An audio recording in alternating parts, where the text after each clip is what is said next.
Olá e bem-vindos. Hoje vamos viajar até às origens da psicologia. Mas atenção, isto não vai ser uma aula de história daquelas secantes. Pelo contrário, pensem nisto como a história de uma investigação, uma demanda para perceber como é que começamos a usar a ciência para desvendar o maior mistério de todos, a nossa própria mente.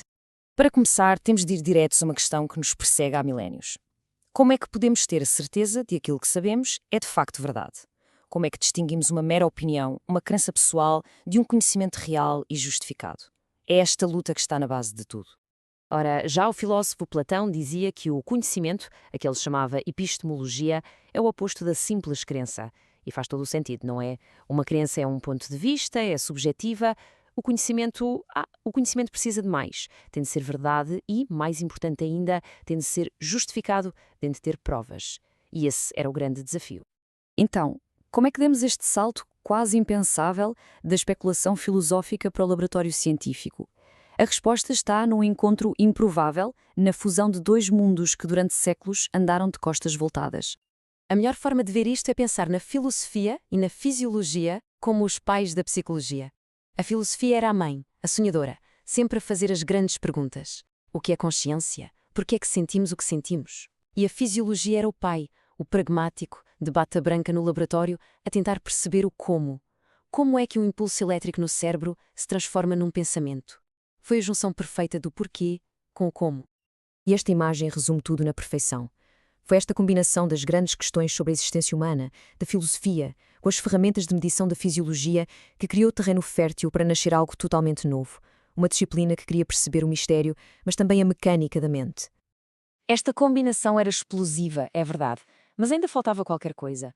Faltava aquele ingrediente secreto que ia transformar esta nova área de interesse numa ciência a sério, com o mesmo peso e rigor da física ou da química.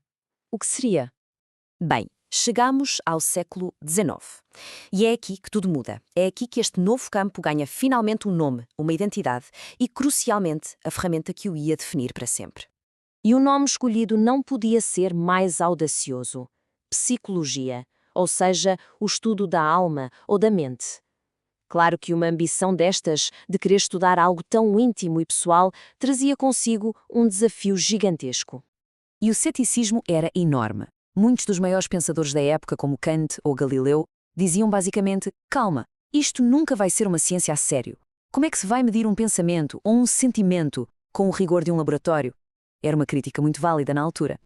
Mas a história, como bem sabemos, adora uma boa reviravolta.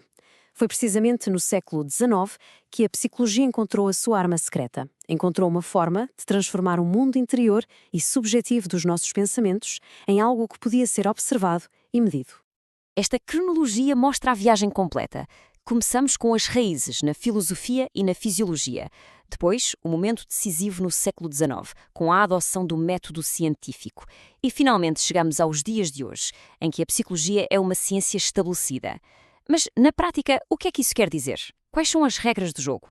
E pronto, chegamos ao coração da questão. O que é que, afinal, transforma uma área de estudo numa ciência? Que regras é que a psicologia teve de seguir à risca para ganhar o seu lugar à mesa dos grandes? Para responder a isso, temos de voltar à tal da epistemologia, a teoria do conhecimento. No fundo, a ciência é exatamente isso, um sistema, um conjunto de regras muito rigorosas para separar as ideias que nos parecem boas daquelas que podemos, de facto, provar. E a solução foi genial na sua simplicidade. Foi importar o manual de instruções das outras ciências, o famoso método científico. Em vez de apenas especular sobre a mente, os psicólogos começaram a observar, a criar hipóteses que pudessem ser testadas, a fazer experiências controladas e, o mais importante de tudo, a basear as suas conclusões em dados, em provas. E este método assenta em três pilares, três regras de ouro. Primeiro, empirismo. O conhecimento tem de vir de observações do mundo real, não de achismos. Segundo, objetividade. As crenças do investigador ficam à porta do laboratório. E a terceira, que é talvez a mais fascinante, a falsificabilidade. Uma teoria só é científica se for possível provar que está errada.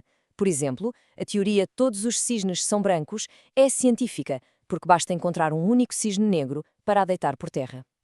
No final de contas, tudo se resume a uma única coisa. A grande revolução da psicologia não foi fazer novas perguntas sobre a mente humana. Foi encontrar um novo método, um método rigoroso para lhes poder responder. Foi a adoção do método científico que lhe deu, finalmente, a sua identidade. E foi assim que a psicologia fez a sua longa viagem da especulação filosófica até se tornar numa ciência. Mas esta busca por certezas deixa-nos com uma pergunta final, um paradoxo fascinante. Quando o instrumento de medida é a mesma coisa que está a ser medida, quando nós estudamos a nós próprios, será que a objetividade total é sequer possível? Essa talvez seja a próxima grande questão da psicologia.